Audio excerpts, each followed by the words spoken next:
লাইলা? জি জিন সুমন। তুমি চিনো আমাকে? আপনাদের ক্যারেক্টার সার্টিফিকেটও কিন্তু আমার কাছে আছে। ক্যারেক্টার সার্টিফিকেটে কি লেখা? তো লেখা আছে একটা লাস্ট দেখলে তোকে বদলায় দিন।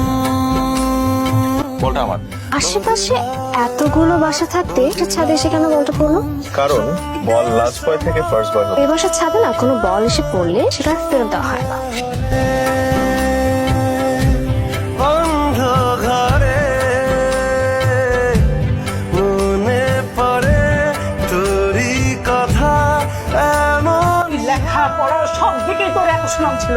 তোকে সে ছোটবেলা থেকে সুশৃঙ্খল ভাবে একটা নিয়মের মধ্যে বড় করে তুলেছি। তুমি জানো এই অবস্থায় যদি আমাদেরকে দেখি কেমন আছো?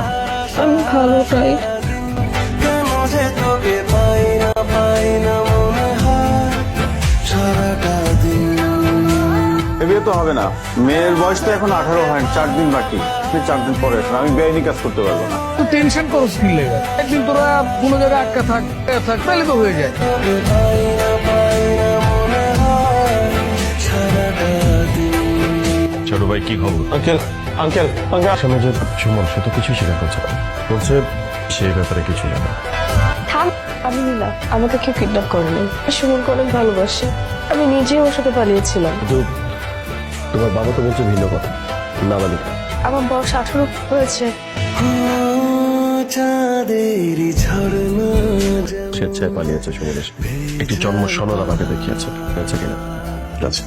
আমার বাবা হিসেবে কোনো সিদ্ধান্তের মূল্য থাকবে না। আমাকে ছেড়ে যেতে ইচ্ছে করতেছে না আমার। তোমার বাবা তো আমাদের সম্পর্ক মেনেই নিচ্ছে।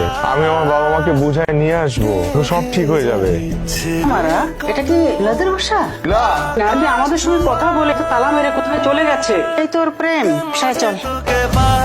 পাহারা দিল মন কেন কোথায় যাচ্ছি জানি না, কিন্তু জানি কেন তোমার কাছ থেকে অনেক দূরে সরিয়ে নিয়ে যাচ্ছে। কে